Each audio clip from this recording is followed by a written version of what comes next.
you can take out those questions. Unlikely to be asked the exact same sort of questions again, but at least you have something to set your thinking and wondering about it. In terms of what kind of questions you'll be asked, I could tell you here all day hundreds of questions that you're likely to be asked. But here's a very quick list of areas that you're probably likely to be asked in. At the beginning, you'll be asked to take through your CV.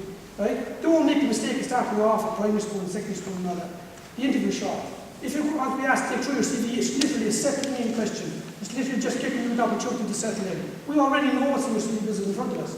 So you very quickly take a person through what your qualifications are and what teaching experience you have. And then get to start questioning about that. And if there's gaps in your CV or in your application form because you might have taken a year out and gone travelling or for whatever reason, you will be asked about, well, what happened in that year. So just be mindful that you have to know and be able to answer. Have a good explanation. Have a good explanation as to what happened in that year. And especially in that year, if you took the opportunity during that year to travel and you did a bit of coaching or a bit of whatever with children, at some point you worked on some, that's your opportunity to bring it into the interview. That's what I was doing, I wasn't wasting my time. Other questions you'll be asked is things about what is your philosophy of education? What do you think is important in education? What do you think is important about teaching? What do you know about teaching? What have you learned through your most recent experiences? Through your teaching practice or through recent substitute work or whatever? You'll be asked about classroom management. How do you go about managing classrooms? You'll be asked about subject-specific questions. Things mostly related to your subject. Maybe IT in your subject, the content of your subject, the examining of your subject. And I just want to get on to one thing here quickly, is you really need to know your subject. There's no point in coming into an interview and not knowing your subject. Generally, in our sector, there's 3 people on the interview board. One of them at least will have your subject. But the likelihood is the other 2 won't. So you're the expert in the room. It's your opportunity to tell us what you know about your subject. For example, I recently did an English interview, and I asked a candidate to tell me what comparative texts would they use for English. And they couldn't name one book. Right? For all they knew, might know nothing about English. At least tell me what you're reading yourself. At least have some list of books in your head. What are potential English books that you might be reading for comparative stuff. Right? So you've got to know your subject. Another question that I ask often is, last year's Leaving Cert exam, tell me about it. Was the paper fair? Was it hard? What were the most difficult questions? What questions were easy? And so on. And if straight away the person just sits there and tells me, I thought the paper was very fair, tell me straight away they haven't read the paper. If you're going in for a job, for business or whatever it is, at least read the most recent exam paper, what questions were asked, what topics came up, and be able to explain those things. But you really need to know your subject, because if you don't, you'll be caught in very quickly. Other things that you might be asked about, obviously, with special needs, assessment, AFL, and so on. So there are the types of things that you might be preparing before you go. When you go there then, be on time, dress appropriately. When you get into the interview, answer clearly. Right? Don't be giving answers that are too short, too vague, but likewise don't waffle on and on and on and on, a bit like I'm doing right now. Don't just keep waffling, right? Don't give vague answers. Be clear about what it is you want to say. And remember, very often, there are no right or wrong answers. It's what you believe yourself. If you believe in something and you can justify it, then that's the right answer. There are obviously wrong answers if you say that I throw a child into the class and I don't teach him anymore, or they're wrong answers, obviously. But there's no right or wrong answers when it comes to an opinion type question. Right? That reminds me also of one other thing about preparing for the interview. You will know in advance what school the interview is for. So learn a bit about that school. And usually when you ask that question, what do you know about this school? You'll get basic information that someone took down off the website, like you recently won a football match, or you're interested in this, you're interested in that. You need to have detailed knowledge of the school. And particularly when it comes to classroom management questions, and people will ask, what would you do if somebody did this in your class? And normally the answer would be, I'd follow the school procedure. But what is the school procedure? You've had time to prepare that kind of question, so you should be able to find out what is the school disciplinary procedure. So you should be able to quote that. And in that as well, in looking at schools, you have to look at not just the school website, because obviously, there's different types of schools have different cohorts of students within them. So what we expect of a teacher going into a further education college who might be teaching post-leaving cert students up to mature adults would be very different what we're looking for, we say, a teacher going into a school that's in a designated debt area who has a lot of social problems. So there's quite a diverse need going across all the schools, so you need to do a bit of research into the schools and see what would be required in terms of you being in the classroom and who it is that you're delivering the course to. There's two final things I might just say about the interview, and I'm conscious of time now, is that the interview is for your opportunity to show what's different about you. What makes you stand out compared to the other 7, 8, 9 or 10 candidates that are waiting inside the door. So it's your opportunity. So don't sit there and wait for the next question. It's an opportunity for you to expand on things and let us know what your personality is, what you're interested in, what you believe in about teaching as well. And on that point, at the very end of an interview, generally people will say, have you any questions yourself? Or you might be asked, have you anything you'd like to add, or do you have any clarifications you require? There's your opportunity to get in something that you didn't say. Okay? It's an opportunity for you, it's your last opportunity in the interview to say, you might even say something like, if I get this job, I will do everything I can to make the school proud of you. Something that don't sit there with nothing to say. Right? Have something to say. Either it's a question specific to the job, how many hours it is, you should know that already because it's on the ad. Perhaps, it'd be better if it was an education type question. Like ask something like, what kind of IT resources are in the school anyway? If I was going to teaching science, what kind of resources would be available to you? Ask something that's educational, that makes you look like you're interested in this job. Okay? Or if there's something you felt that you didn't get the opportunity to get across, there's your last opportunity to do it. So there's the interview. Before I move on to the final bit, I just want to address two issues. Right? There is the issue that you find yourself in at the moment is experience. Right? If it's a case that you're lacking experience in your CV, which, as you're just graduating, is going to be very hard to get a wide-ranging experience in your CV. Okay? So how are you going to get the experience? That's the question. Well, there's two ways really. One is volunteerism. Right? There's nothing preventing you from volunteering. Right? You might have got that message as it was going along. What have you done with students? What have you done with adolescents? There's nothing preventing you going down to your local school and asking them, would you mind if I came in for an hour after school and helped out with homework club? Or helped out with the soccer team, or helped out with the basketball team. It'll cost you nothing except time. But it's something that you can put on your CV, and not only that, but you're then in the building, so the next day somebody's out sick, they're out for one day, and you say, oh yeah, sure, that person was in the other day, she comes in every evening after school and she had some homework, or she comes in one evening, and you have a foothold in the school. So don't be afraid to be a volunteer. That's the first thing I would say about getting experience. The second thing I would say about getting experience is substitute work. You should take every opportunity to get substitute work onto your CV. And that leads me back to the question we said at the very start, which is there's two ways of getting jobs in the voluntary sector. One is through substitute work, one is through contract job. So I'm going to very, very quickly speak about substitute work. Right? Substitute work comes up suddenly. Right? Teacher rings in the morning and says, I'm out today. Right? You're going to fill that job from a panel of teachers that you have. Right? A panel of substitute teachers. So where does the panel of substitute teachers come from? It comes from you handing in your CVs. It's not a job that was put on the education posts. It's not a job that was advertised. It's a job that came up suddenly. It's only for one day, possibly 2 days, whatever. It comes from you handing in your CVs. So we'd have a bank of CVs already in the school where we'd have made out a panel, and they would be the people that we'd be calling on to do the substitute work. So when should you hand in your CV? Somebody asked me that when I'm coming in the door. Well, first 2 weeks of June, always a good time to hand in your CV, because generally principals, deputy principals are around the building, they're trying to get the building set up for exams and different things, but they're there physically, and the rest of the teachers and students are gone, so they might have time available. Likewise, last 2 weeks of August maybe, again at the same time, principals and deputies are there, they're getting ready for the new year, it's an opportunity to hand in. But always hand it in again sometime during the year. Never assume, just because you're handing in your CV during August, that the school still has it.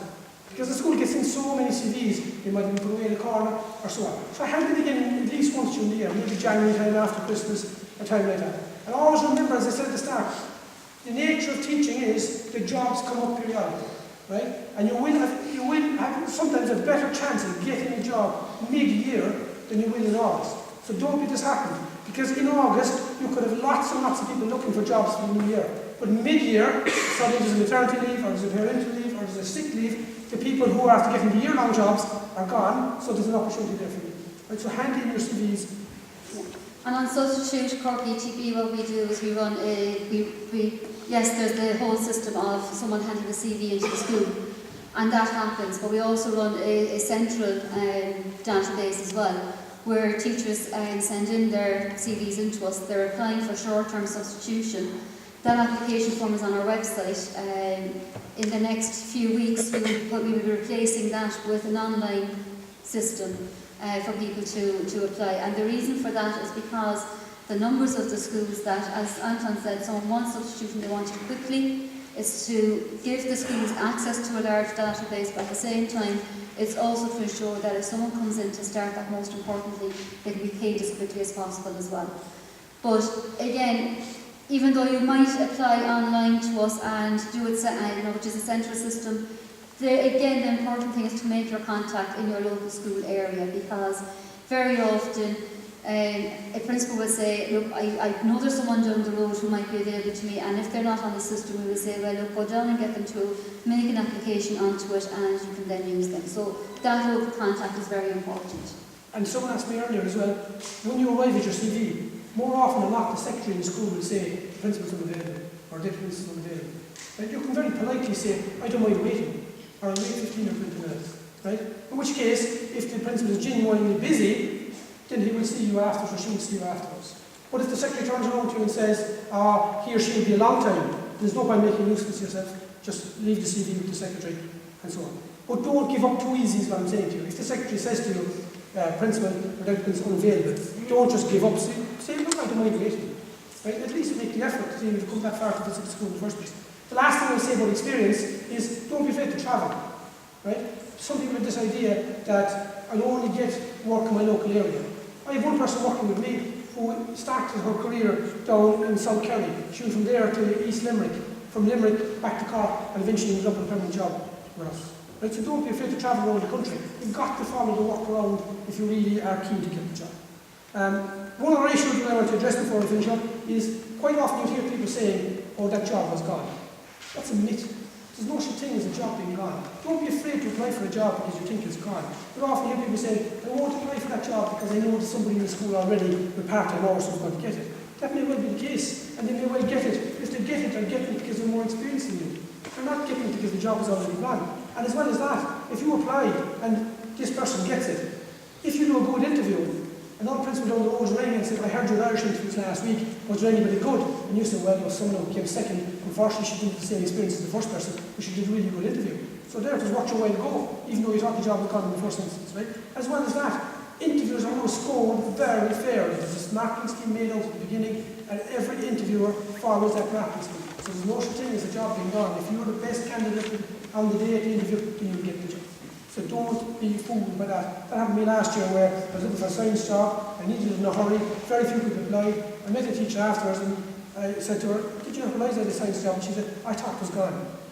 The job wasn't gone, it was advertised, so it was being interviewed. And she ended up, she was leaving out and oh, if I thought it was interviewed. She didn't get the job. Right? So, there we are, we're at the end of it. So, at this stage, congratulations, you're after getting the job. So now your job is to make an impression. Like whether it is a one-day substitute, whether it is a week-long job, whether it is a maternity leave, for most of the year, your job is to make an impression. Right? Go in there, do a good job, be on time, be professional, don't get involved in staff and politics, leave an impression. Right? That's your job once you're after getting your first job, leave an impression so it should be recommended or that you work on it. So congratulations, you've got the job. Once you get a job from me, I'll sit you down and go through all I expect of you in terms of working in my school, but leave an impression. So congratulations to all. Thank you very much. Okay, having got the job, I'll go through quickly here what type of I'll go through quickly here which type of contract you can expect to get, because very often you say, okay, I get a job, what does this mean? I mean, I know that unlike Anton, I came into the education sector 8 years ago, so I thought I landed on Mars when I heard all the terminology being used. So it's literally, this thing works. How do I? So there's a number of different contracts that you can get, and as we said, okay, I'll talk about it. So we start off with the substitute contract that you get.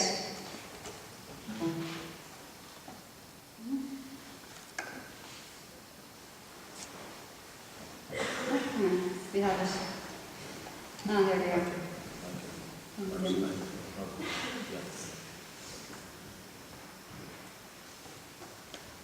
Okay. So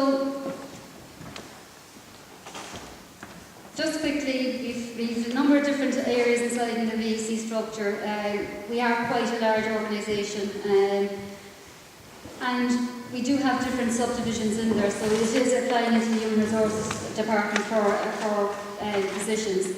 We have 3 main further education colleges within the city itself, and then you also have 27 primary schools, all the way from Castletonbear up to Mitchelstown, down to Youghal. They're all over the place. We have community services, and sometimes, again, it's back to getting experience where we can while you're trying to get into the teaching position. We often employ people as tutors in community services, but again, there's youth reach services, the prison service, elderly community services, youth work services. All of them gives experience that is always relevant and can be valuable. In terms of the area you're going into, you will hear the word circulars, and that is the agreements with various interest groups like the IVA, the unions, the NAPD, Department of Education and Science. They govern your terms and conditions, and you'll find them all on union websites and also on the Department of Education website. So in terms of looking to find information about what rates I'm being paid, what are my holidays, or what are my sick leave entitlements, you'll find them all on there. There's a number of different legislations that you hear about. The most ones that are, I suppose, for teachers, the ones that have really made a difference are the Protection of Employees of Part-Time Workers Act and the Protection of Employees Fixed Term Work Act. And then you have the Organisation of Working Time Act on top of it. Safety, Welfare and Health at Work Act, which is important when you get into the school. But those 2 acts are really the ones that govern the whole contractual arrangements in place for teachers. Teaching Council registration, can't stress it enough, must be appropriate to the subject area being taught. You register for all the subjects you can, and most importantly, you make sure you keep it up to date and keep sending in and register and make sure your fees are paid. If you don't keep your registration up to date, if you let it lapse, you will not be able to be paid by anyone in education. So therefore, if you don't let that lapse and you don't have current registration, and every month the department and the ETBs every day you must do a match against the Teaching Council register to see if there's any teachers who have let their registration lapse, and if they do, then they're not being paid for those days. And there is no such thing as when the registration is paid again being backdated for any of that money. So you have to make sure it's done and continue the registration. So you should check out the Teaching Council website and make yourself familiar with the requirements that are there on it. Types of employment, as Anton alluded to there, you have substitution cover. Short-term absences, but it is all building and gaining your experience, and more importantly, getting you known within both the local schools and getting you known within the sector. I go through this quickly because Anton has done most of it already. Essentially for this contract, you are paid for the class contact hours that you deliver. So you're not paid for school closures, and that means you're not paid for summer holidays, you're not paid for the Easter breaks or midterm breaks or Christmas. So you're only paid for the hours that you deliver. And it can go across the full academic year, but normally, which runs from September to August. But initially what it means for substitution is you could be in for a week in September, another week in November, but you will never be in after the end of May. So it's a short enough time that you won't be available. We do sometimes do it for the academic year, but that is only where you're talking about absence of career break and job sharing. And again, they can come up anytime during the year, so you need to keep your eye on the websites. And again, you're paid for the contracted hours for the full period and paid, another type of contract, which is the second one, which is the one that is across the school year, and that's the one that you're all going to be chasing come June really in reality. We start advertising, and the ETP will start advertising in March for these contracts, but you need to keep watching the websites because these are the ones that you're all going to really want, which is the one which is going to give you the one that will have you paid throughout the school closures and you're paid for the full 12 months. The Holy Grail in teaching at this stage, I'm calling it the Holy Grail because it's very hard to get this contract now, which is a permanent whole-time contract. You can get an equivalent on what's called a contract of indefinite duration, but essentially it's where you get 22 hours per week. Class contact, because the key to a good teacher is that you're not just doing 22 hours, you're also doing other work within the school, you're doing extracurricular activities, and you also have to do your corrections and your class preparation, and that's all outside of the class contact time. And it's basically 735 hours in the academic year. You have a fixed term contract, or pro rata is called as well, a PRPT contract, and that's the one that you get from the 1st September all the way through to the 31st of August, and you're paid through that period. Same conditions, you will be on the same conditions as a permanent full-time teacher, but the contract will fall on the 31st of August each year. You then have the casual and non-casual contract, which is the one that you get for substitution cover. And that is the one where short-term absences and you're only paid for class contact time. And then you have the new one, which is, and I say new, it's there for the last 8 years at this stage, but it's called contract of indefinite duration, and that comes from the Fixed Term Work Act. And that is where, I don't know if I'm reading the papers or not, but if you've heard of Paddington Road, it used to be you had to have 4 years consecutive service, which meant 4 years as on a fixed term pro rata part-time teaching contract. That's now reduced to 3 years. So if you have 3 years on this contract and you're not covering for someone who's on an approved leave of absence, then you'll be entitled to get a contract of indefinite duration in your 4th year. So that is where it's important that you do build your relationships within the school. As I said, it is for the full year. Up to the 31st of October, more so within the further education colleges, the hours can be fluid up to the 31st of October. So you could start in September on a contract for 4 hours. By the time you get to the 31st of October, that would have changed to the point that you could be on 16 hours. But you would not be issued the contract until after November the 1st. So you won't get the piece of paper in your hand until after November the 1st. And you get an annual salary which is paid monthly. Typically less than 22 hours typically it is less than 22 hours, but on occasions it can actually reach 22, but that's what everyone is chasing. Once you get your first PRPT contract, you're then chasing hours to start building on it.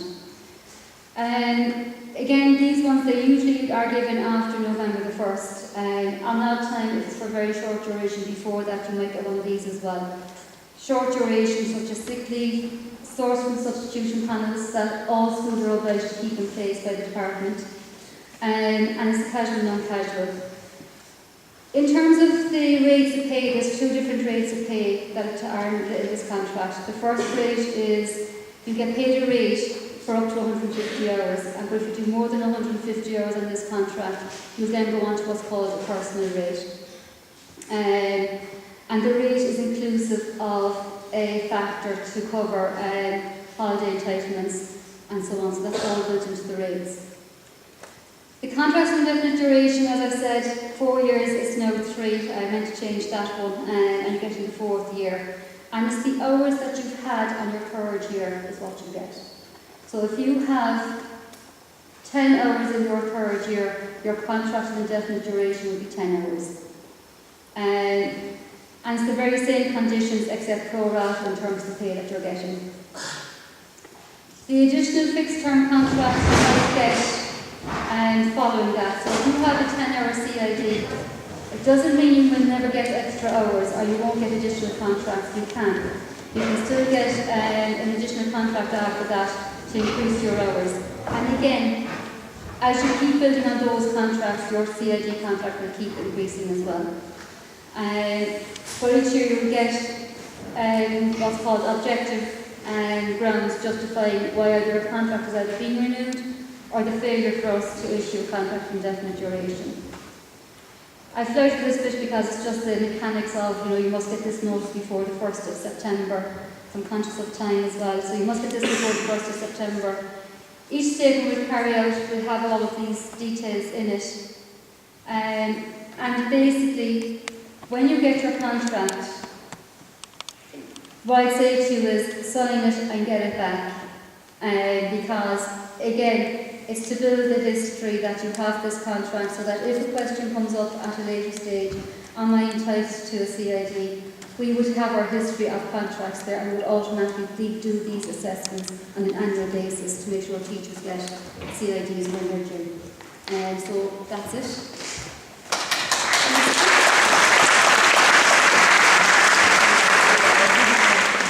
Thanks very much, Chairman, for listening.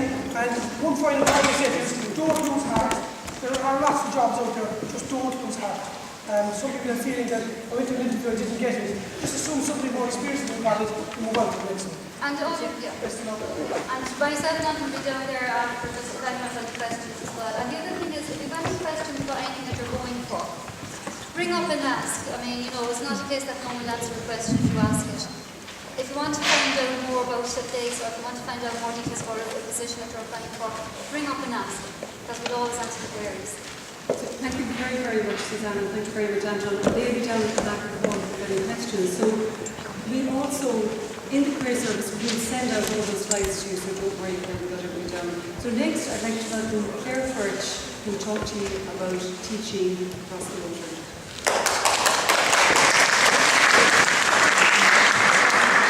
Thanks, Brenda. So, folks, nice to see you all here. My name's Claire Birch. I work for UTeach. I'll have a chance to speak to you afterwards about UTeach and our services. But I'm a very, very, very big promoter of teaching in England, mainly because I taught there myself for a number of years. So, quick show of hands, how many of you are thinking at all about the possibility of going to England? Okay, good. Quite a few. I thought there'd be nobody with their hands up. Well done. Okay, quite a few of you. So guys, I'm a very big promoter. I really enjoyed my time in England, and I have to tell you, I taught in quite a tough inner city London school, where I started off as an art teacher, I ended up as head of art. It was a tough assignment. The kids were a handful, to say the least, and it's not a school that's an accurate representation of schools in the UK, but it was a tough school. And bear in mind, after a couple of terms getting used to it, I really liked it. I'm always convincing Irish teachers to go to England. I think it's absolutely fabulous. And I really mean that. I'm not trying to sell it to you. I really do. So I'd like to give you a very, very brief overview. My talk is quite short. Give you some brief information about stuff. And then afterwards, this is an excellent opportunity for you to meet with lots of companies and to meet with education posts, education careers, and to look at the job situation in detail. So folks, why the UK? Well, the first and most obvious thing is the jobs. Now I know that the situation for teaching jobs in Ireland is going to improve. We can maybe start to see that happening, but I don't know if we're going to see that for September 14th. So I think it's fair to say that there is a shortage of full-time work for Irish teachers. But I want to say to you,